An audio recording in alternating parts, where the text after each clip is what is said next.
Thank you very much, Sarah. I'm so happy to be with you today, and actually very happy to speak after Alvin, because this topic is very close to my heart, and I'm very happy to share my experience from another perspective. As Sarah said, me and her team had a chance to meet each other during my previous role, and I'm very happy to share what I experienced as a sustainability professional in the mining sector in DRC. As she also pointed out, I named my abstract and section in a very particular way, making references to Britney Spears and her song. This is because basically during my 8 years in DRC, so from 2012 to 2020, I had friends all over the world, and we were all making different experiences. So we used to motivate each other and support each other by sharing songs about Britney Spears and her performances. So I wanted to share this personal touch and perspective with you as well today. So to start, to give a little bit of context, my love story with DRC is pretty long. So I started to go into the country and work in the country during my university years in 2006. I used to work with an NGO based in Lubumbashi, which is in the southern part of Haute-Katanga now. And I was working basically on community development and development programs with the communities. In 2012, I had the opportunity to be recruited as a CSR advisor for two mining companies, large-scale mining companies, in Kolwezi, which was another side of this province. This felt both familiar and new at the same time. So familiar because I knew the country, I knew the context, I knew the culture, but the perspective was completely changed. So now I was working for commercial business for a mining company, and I needed to adapt to that. I'm not sure how many know DRC and that particular region. So I put a little bit of a map in my abstract just to give you a visual description of the area. So when I arrived, Kolwezi was a very small mining town, fully dependent on Gécamines operations. Gécamines was the national mining company at the time, and all the communities that operators needed to deal with were former mining townships where ex-employees from Gécamines were housed and were provided water, electricity, healthcare, and education, with all the relative consequences for legacy issues, but also expectations on new investors and new companies. The landscape of Kolwezi changed completely in 5-6 years.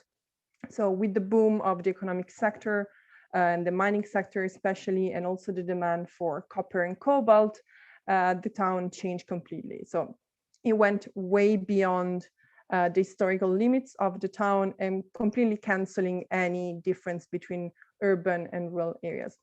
These had two main effects. So one side, the communities changed a lot due to urbanization rates, but also the demographics of the communities changed because we had the population increasing 5 times in 5 years. So we passed from like 200,000 people to 1 million and more in the last years of my stay in there. These were all people attracted by the mining sector and all the opportunities that this might offer, both directly and indirectly. And they settled in these historical communities, changing a lot, not just the demographics, but also the way mining operators were dealing with that.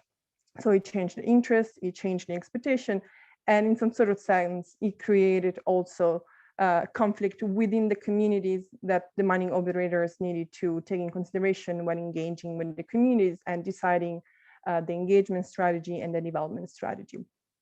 At the same time, this process was accompanied by a change in governance. In 2016, DRC went through a process of decentralization, de facto increasing the number of provinces in the country.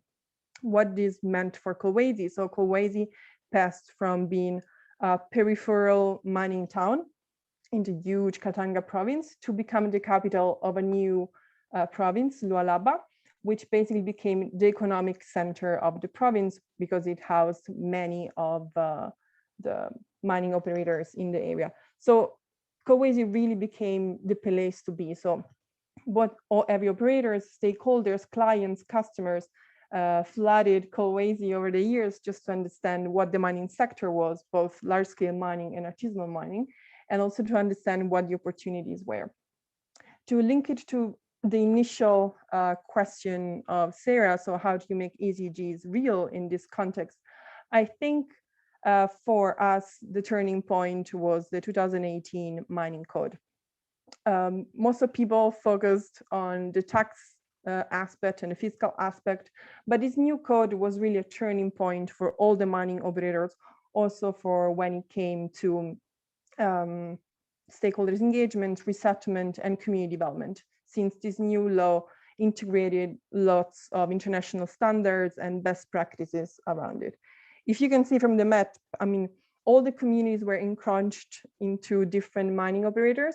So before the 2018 mining code, each mining company was dealing with the communities directly, both in terms of impacts management and community development. This framework changed after 2018.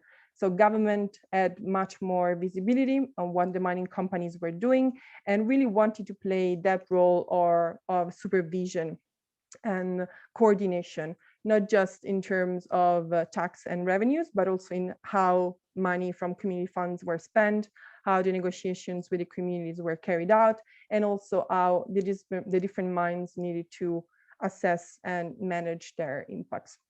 With the new mining code, civil society really focused also on educating the communities, which was really positive, because at that time, the communities were able to understand what their rights were and what the legal framework was and what the mining companies needed to do, which put them in a stronger position in dealing with different mining operators at different type of mindsets.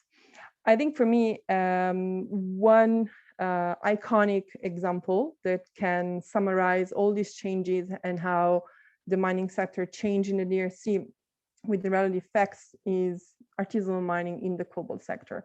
I think for us on the ground, there was something that we call the before and the after the 2016 Amnesty International report.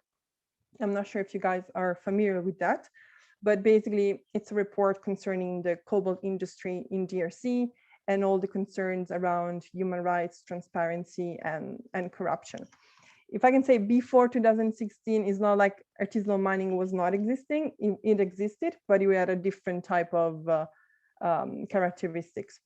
So mostly it was considered as a way to gain as much money as possible to repay debts, to repay school fees, to repay medical care. And it was basically poverty driven. At that time, there were not enough artisanal mining concession. Most of the peoples were working on Gécamine, all the tailing dams, and there were some kind of interactions with large scale mining, which were predominantly dealt through security or community development or community engagement.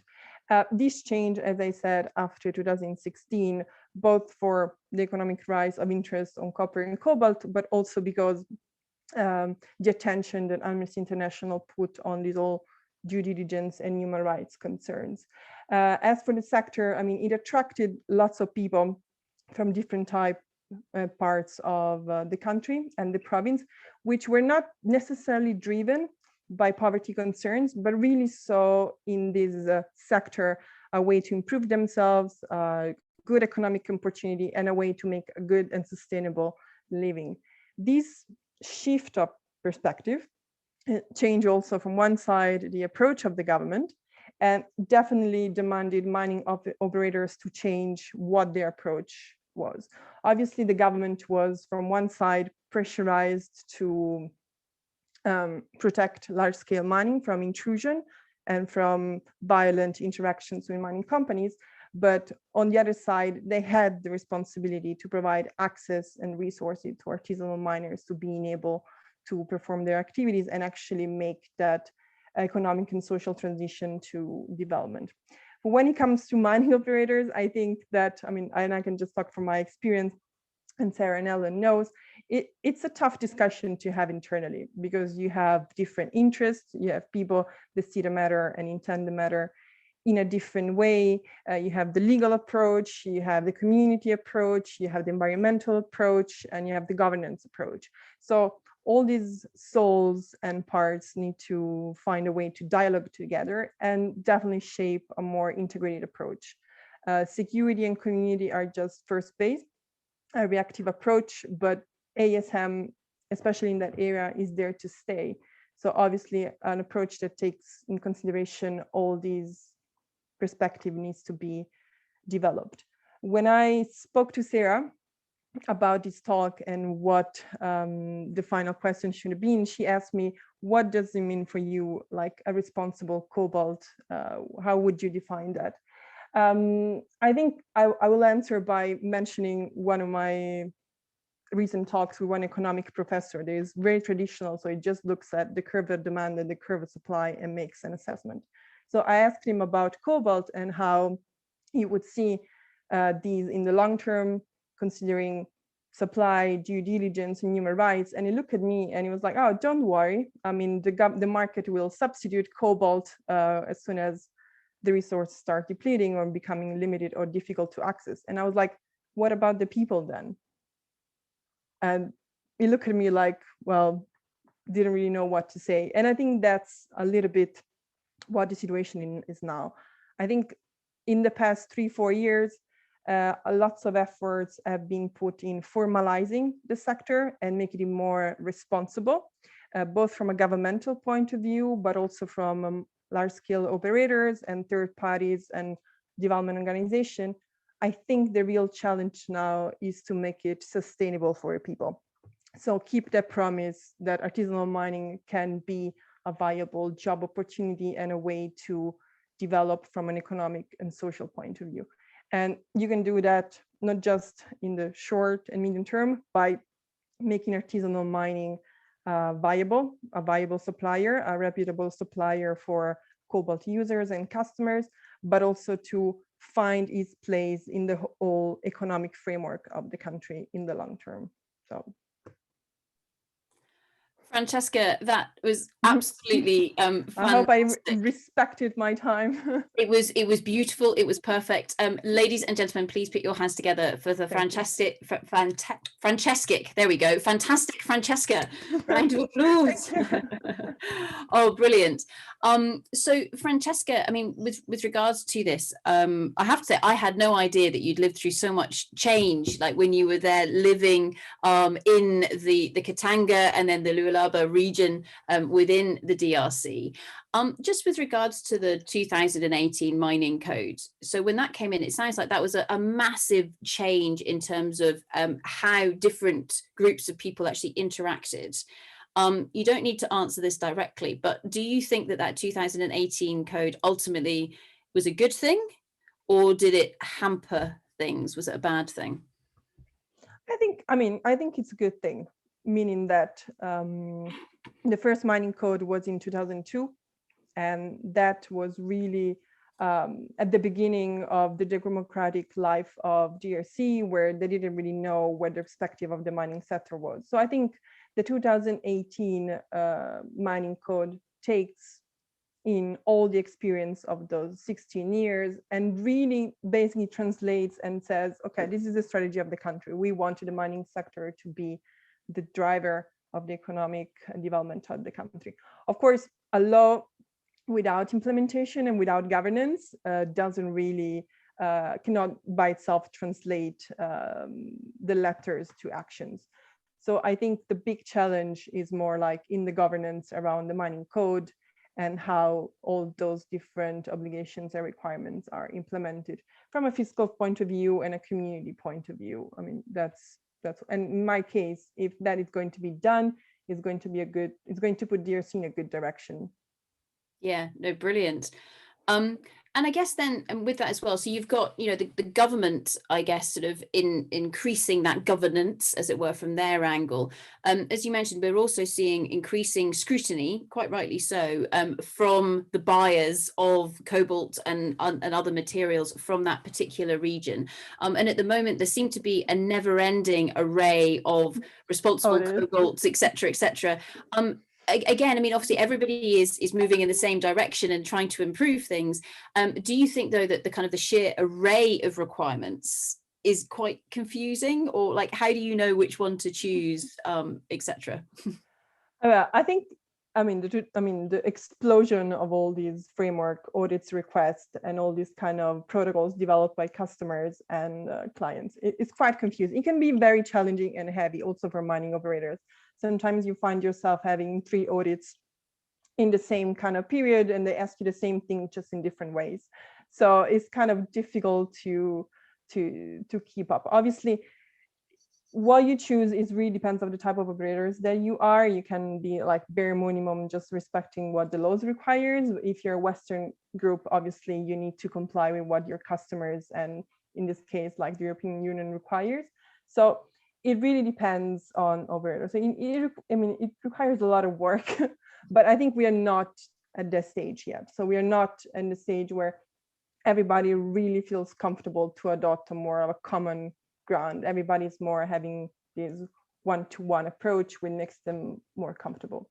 Okay, so at the moment we're still on that one-to-one relationship, which I guess creates a huge amount of work for the people who are having to provide all of that information, but then at least you're building that trust, I guess, with the buyers. Yeah, the level of comfort when you know that cobalt is safe to use. Yeah, so I guess that's something as well, because we've discussed a lot this week. Yeah, how do you streamline that and make it easier for the operators to provide that data and that information? But actually, if you do that, you miss out on that trust aspect. So that's a really brilliant point. Another question here is, obviously there are many different strategies in terms of that interaction or that engagement perhaps between large scale mining and then the artisanal and small scale mining, especially when they meet. Because of course, from a geological aspect, the rock is where it happens to be in the ground, and that's what we're all trying to get to. I don't know if you have any comments on the diversity, I guess, with different strategies that are out there, trying to say, okay, what is the most responsible way of large scale mining and artisanal and small scale mining actually interact? Do you have any comments on that?